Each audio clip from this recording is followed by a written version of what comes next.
In 1877, the Vanderbilt family was wealthier than the United States Treasury. Their fortune, built on railroads and shipping, was worth more than the GDP of most countries on Earth. The patriarch, Cornelius Vanderbilt, had started with one borrowed boat and $100 from his mother. He built the most dominant financial empire America had ever seen. 100 years later, in 1973, the Vanderbilt family held a reunion at Vanderbilt University.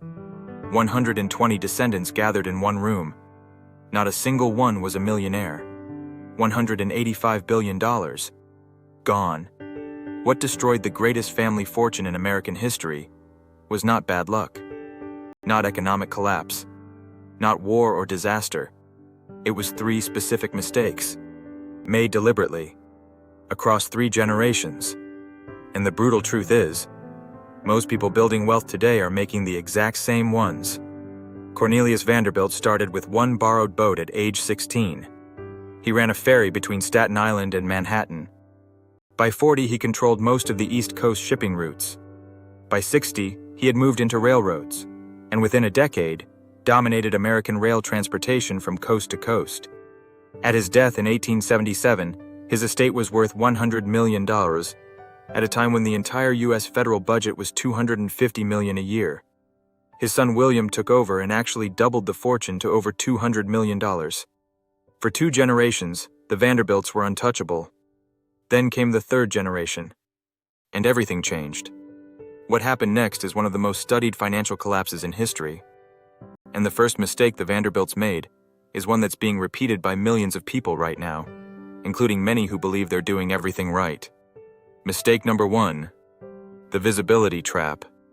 The dynasties that kept wealth for centuries all followed one rule. Old money never looks wealthy. The Vanderbilt 3rd generation did the exact opposite.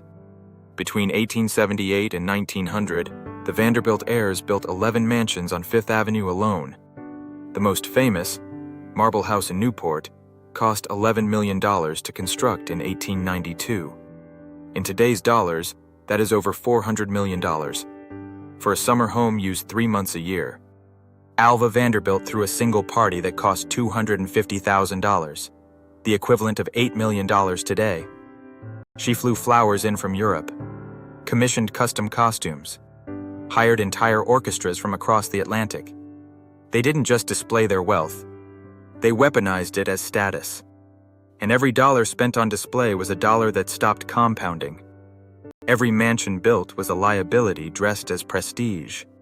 Cornelius himself had said before his death, "Any fool can make a fortune. It takes a man of brains to hold on to it." His grandchildren proved him right. Mistake number 2. The horizon problem. Cornelius Vanderbilt thought in decades. He made decisions that wouldn't pay off for 10 or 20 years. He sacrificed short-term comfort for long-term dominance. His grandchildren thought in seasons, in parties, in renovations. Where the first generation asked, "What does this build?" the 3rd generation asked, "What does this cost?" And when the answer was, "A great deal," they paid it anyway. The fortune that had been invested in railroads, compounding quietly for decades, was slowly converted into marble, silk, and imported champagne. The Vanderbilt heirs were not unintelligent people. They were simply never given a framework for thinking about wealth across time. They received money. They were never given the mental model that created it. And so they spent as if the supply were infinite. It was not. 2 mistakes down. Both visible. Both dramatic. But the 3rd mistake, the one that made the collapse permanent and impossible to reverse, was invisible, silent, and it was made before the grandchildren were even born. Mistake number 3. The framework failure. Cornelius Vanderbilt was one of the most brilliant financial minds of the 19th century. He understood leverage, monopoly, timing, and capital allocation better than almost anyone alive. He never wrote it down. He never taught it. He never built a system to pass it on. He passed down the money. He never passed down the thinking. Now compare this to John D. Rockefeller, who built his fortune at the same time, in the same country, in the same economic environment. The Rockefeller family today is still worth an estimated $10 billion, spread across more than 200 family members, 150 years later. The difference was not luck. It was not investment returns. It was not even the original size of the fortune. In 1934, Rockefeller's son created irrevocable trusts for his children, managed by professionals, governed by strict rules, structured to prevent any individual from simply cashing out. They built family offices, investment committees, governance frameworks. They wrote down the principles. They built a system around the thinking, not just the assets. The Vanderbilts built mansions. The Rockefellers built frameworks. Mansions decay. Frameworks compound. 3 mistakes. 3 generations. $185 billion. Gone. Here is what this means for anyone building wealth today. Mistake 1. The visibility trap. Wealth displayed is wealth weakened. Every dollar spent on status is a dollar that stopped working. This does not mean living poorly. It means never letting display outpace foundation. Mistake 2. The horizon problem.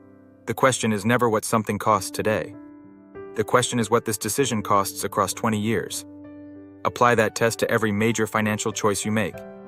Most bad decisions fail it in under 30 seconds. Mistake 3. The framework failure. This is the most important of all. Whatever you build, write down the thinking behind it. Not the assets, not the bank balance. The logic, the principles, the rules you follow and why. The only wealth that survives you is wealth that can explain itself. Cornelius Vanderbilt was right. Any fool can make a fortune. The Rockefellers proved what comes after that sentence. The Vanderbilts had $185 billion. They broke every rule. By 1973, not one millionaire left. The money was never the problem. The framework was.